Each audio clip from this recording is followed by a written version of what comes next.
ناظرین، علامہ جلال الدین سیوطی رحمۃ اللہ علیہ نے اپنی مشہور تفسیر در منصور میں ابلیس کے عابد و زاہد ہونے سے راندہ درگاہ ہونے تک پوری داستان دلچسپ انداز میں ذکر کی ہے۔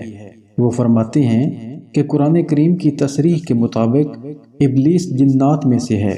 اس کے والد کا نام چلیپا تھا اور کنیت ابو الغوا تھی۔ اس کے باپ چلیپا کا چہرہ ببر شیر جیسا تھا۔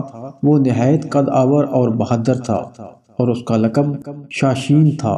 اس کی قوم اسے شاشین کے نام سے مخاطب کرتی تھی، جس کے معنی دل ہلا دینے کے ہیں۔ شاشین کی تمام قوم پر دھاک بیٹھی ہوئی تھی اور قوم کا بچہ بچہ شاشین کا احترام کرتا تھا، کیونکہ اس نے جنات کی بے تحاشا قوم میں مختلف فتوحات سے اپنے زیر کر لی تھی۔ ابلیس لعین کی والدہ کا نام تبلیس تھا اور اس کی والدہ کا چہرہ بھیڑیے کی مادہ کی طرح تھا اور اس کا لقب زبی تھا۔ وہ بھی اپنے شوہر کی طرح نہایت دلیر اور طاقتور تھی۔ اس نے بھی اپنے خاوند کے ہمراہ بے تحاشا جنگیں جیتی تھیں۔ وہ اس حد تک بہادر تھی کہ ساری قوم جنات کے بچے بچے کی زبان پر تھا کہ تبلیس کے ہوتے ہوئے دنیا کی کوئی طاقت ہمیں زیر نہیں کر سکتی ہے۔ جنات قوم کی سرکشی جب حد سے بڑھ گئی، جب جھگڑے فساد سے زمین لرز اٹھی، تو آسمانوں سے فرشتوں کو حکم آ گیا کہ جاؤ ان سرکش جنات کو مار پھینکو۔ بقول ابلیس کے کہ میری ماں تبلیس نے فرشتوں کے ساتھ جنگ کرتے ہوئے بہادری کے وہ جوہر دکھائے کہ دیکھنے والے اش اش کر اٹھے۔ لیکن مشکل یہ تھی کہ جن اور فرشتوں کا کوئی جوڑ نہیں تھا، اور خود میرا یعنی ابلیس لعین کا بھی یہ خیال تھا کہ میری ماں کی بعید از قیاس بہادری کے مقابلے میں فرشتوں نے آ کر سخت غلطی کی ہے اور انہیں بڑی عبرتناک شکست ہوگی۔ لیکن خدا جانے کیا ہوا کہ ہم کمزور پڑ گئے اور فرشتے ہم پر غالب آتے گئے۔ اس عجیب و غریب جنگ کا سماع کچھ ایسا ناقابل فہم تھا کہ ساری قوم حیرت میں تھی۔ فرشتوں کا وار ہم پر خوب پڑ رہا تھا، لیکن ہمارا وار کچھ ایسا اوچھا اور بزدلانہ پڑ رہا تھا کہ ہمیں خود حیرت ہوتی تھی۔ قوم جنات کا جو بچہ بچہ میری ماں اور باپ کی بہادری کے گن گاتا تھا، آج انہی کو فرشتے دردناک طریقوں سے مار رہے تھے۔ اسی دوران میری ماں اور میرے باپ جنگ میں مارے گئے۔ میں اس وقت شادی شدہ تھا۔ میری ملکہ اور بیٹا مرہ بھی مارے گئے، کیونکہ ابلیس کے والد کا چہرہ شیر کی طرح اور والدہ کا چہرہ بھیڑیے کی طرح تھا، لہذا علم کیافہ کی روح سے ابلیس میں دونوں خصوصیات ہیں، یعنی وہ نہایت خوددار و سرکش اور مکار ہے اور ساتھ ہی نہایت خود غرض، فریبی اور دھوکے باز بھی ہے۔ فرشتوں اور قوم ابلیس سے جنات کے درمیان جو جنگ ہوئی تھی، اس میں جو جنات قیدی بنائے گئے، ان قیدیوں میں شہزادہ ابلیس بھی موجود تھا۔ فرشتے جب بارگاہ باری تعالیٰ میں حاضر ہوئے تو ان کو حکم ہوا کہ عزازیل کی بہترین تربیت کرو۔ چنانچہ فرشتوں نے ابلیس کی تربیت بہترین انداز سے کی۔ حق جل جلالہ کے رتبہ اور جاہ و جلال سے آشنا کرایا گیا۔ عبادت اور ریاضت کے طریقے اور آداب سمجھائے گئے، یہاں تک کہ پہلے آسمان والوں نے اس کو عابد کہا، دوسرے آسمان والوں نے زاہد، تیسرے آسمان والوں نے عارف، چوتھے آسمان والوں نے ولی، پانچویں آسمان والوں نے تقی، چھٹے آسمان والوں نے خاشع اور ساتویں آسمان والوں نے عزازیل کے لقب سے ملقب کیا۔ کچھ ہی عرصے میں یہ اپنی فطری تیزی و تراری کے سبب سب کچھ سیکھ گیا اور اس کے علم کا فرشتوں میں بھی چرچا ہونے لگا۔ ابلیس اپنی عبادت و زاہد میں اتنا مقرب ہوا کہ مختلف آسمانوں میں اس کے مختلف رتبے بنے۔ ایک روز عزازیل حق تعالیٰ کی حمد و ثنا بیان کرتا ہوا جب 7 آسمانوں کی سیر کرتا ہوا لوح محفوظ تک پہنچا تو کیا دیکھتا ہے کہ لوح محفوظ پر ایک عبارت لکھی ہوئی ہے: ہمارا ایک بندہ ایسا ہے جسے ہم انواع و اقسام کی نعمتوں سے مالا مال کریں گے اور زمین سے اس کو آسمان پر پہنچا دیں گے اور آسمان سے پھر اس کو جنت میں لے جائیں گے۔ اس کے بعد ہم ایک خاص کام پر اس کو مامور کریں گے، لیکن وہ انکار کرے گا اور بغاوت پر آمادہ ہو جائے گا۔ عزازیل اس عبارت کو پڑھ کر حیرت زدہ ہوا اور اپنے دل میں خیال کرنے لگا کہ ایسا احسان فراموش بھلا کون ہوگا۔ دوبارہ عبارت پر غور کیا تو عبارت کے قریب ہی نہایت واضح لکھا ہوا نظر آیا: اعوذ باللہ من الشیطان الرجیم۔ یہ پڑھ کر وہ طویل عرصے تک روتا رہا اور خود پر ہی لان تان کرتا رہا کہ ایسا بدبخت کون ہو سکتا ہے جو رب کریم کا نافرمان بنے۔ گھبرا کر بارگاہ الہی میں حاضری دی اور بولا: اے رب العالمین، یہ شیطان رجیم کون ہے کہ جس سے پناہ مانگنی چاہیے۔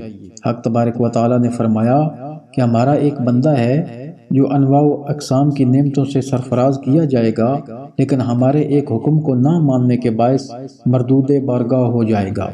عزازیل نے عرض کی، یا رب العالمین، میں اس ملعون کو دیکھنا چاہتا ہوں۔ حق تبارک و تعالیٰ نے فرمایا، سوف تراہ، یعنی تو جلد ہی اسے دیکھ لے گا۔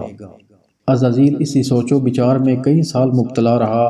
پھر ایک دن اسے معلوم ہوا کہ آدم علیہ السلام کا پتلا تیار کیا جا رہا ہے۔ اس پتلے کا سر مکہ معظمہ کی خاک، گردن بیت المقدس کی مٹی، سینہ عدن کی خاک سے اور پشت و شکم ہندوستان کی سرزمین کی مٹی سے، ہاتھ مشرق کی خاک اور پیر مغرب کی زمین سے تیار ہوں گے، اور باقی گوشت پوست وغیرہ تمام زمین کی مجموعی خاک سے بنیں گے، اور اس کے علاوہ اس میں آگ، پانی اور ہوا کو بھی شامل کیا جائے گا۔ پھر جب پتلے کو تیار کر لیا گیا تو پتلے کو زمین پر بھیج دیا گیا۔ عزازیل فوراً اس پتلے کو دیکھنے کے لیے زمین پر پہنچا تاکہ دیکھ سکے کہ اس کی اندرونی اور بیرونی ساخت کیسی ہے اور اس کے اندر کس قسم کا نظام رکھا گیا ہے۔ سب سے پہلے عزازیل نے پتلے کو ٹھونک بجا کر دیکھا تو پتلے سے ایک بڑی ہی عجیب و غریب آواز پیدا ہوئی۔ جب بیرونی مشاہدے کے بعد عزازیل کسی بھی حتمی نتیجے پر نہ پہنچ سکا تو اپنی مخصوص طاقتوں کے ذریعے پتلے کے اندر داخل ہو گیا تاکہ پتلے کا اندرونی مطالعہ کر سکے۔ دوران سیر اس کو بہت ساری باتیں معلوم ہوئیں، اور عزازیل نے اپنی طویل عمر میں جو کچھ دیکھا تھا وہ سب اس پتلے میں موجود تھا۔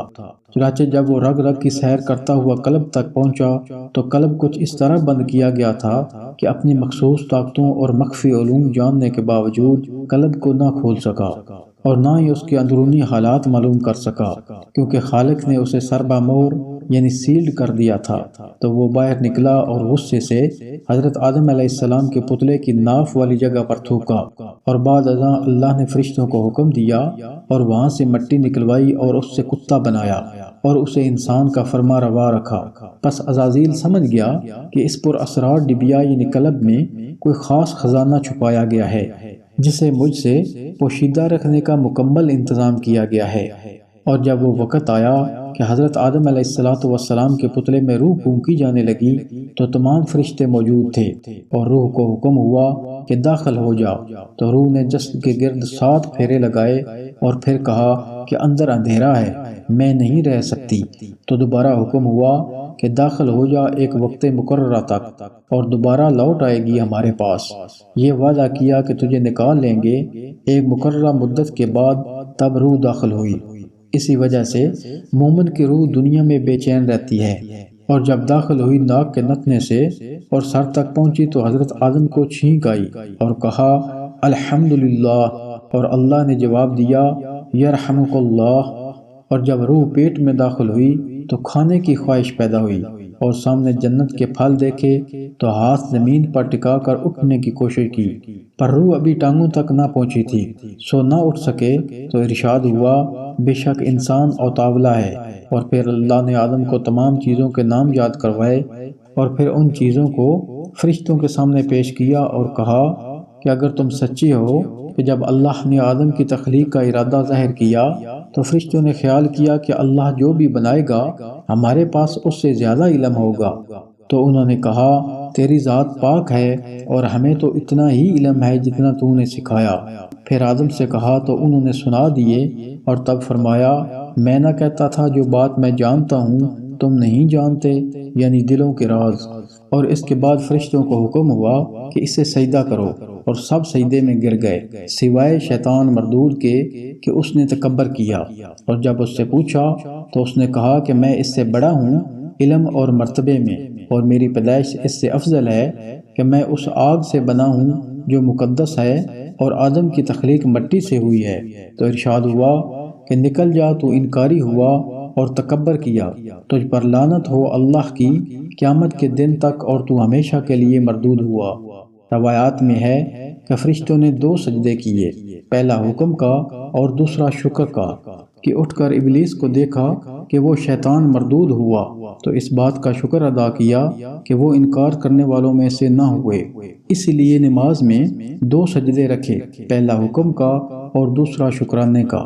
اور تب شیطان نے کہا کہ قسم ہے تیری ذات کی، میں انہیں بہکاؤں گا اور ان پر آؤں گا اوپر سے، نیچے سے، آگے سے، پیچھے اور دائیں بائیں سے، اور انہیں تیرا نافرمان کروں گا۔ ارشاد ہوا جو تیری مانیں گے اور نافرمان ہوں گے میں انہیں سخت سزا اور دوزخ کا عذاب دوں گا اور ان کا انجام تیرے ساتھ ہوگا۔ ابلیس نے کہا کہ مجھے مہلت دے مقررہ دن تک کی جب دوبارہ اٹھائے جائیں گے، اور میں انہیں بہکاؤں گا سوائے ان کے جو تیرے مخلص ہوں گے۔ روایات میں ہے کہ تب اس ابلیس نے اللہ سے 3 چیزیں مانگی۔ نمبر 1 قیامت تک کی زندگی، نمبر 2 آدم کے ہر بچے کی پیدائش کے ساتھ ابلیس کے ایک بچے کی پیدائش، نمبر 3 انسان کے دل تک رسائی کہ وسوسہ ڈال سکے۔ تینوں باتیں منظور ہوئیں اور اسے آسمانی دنیا سے رد کر دیا گیا، اور اس طرح شیطان رجیم مردود ہوا۔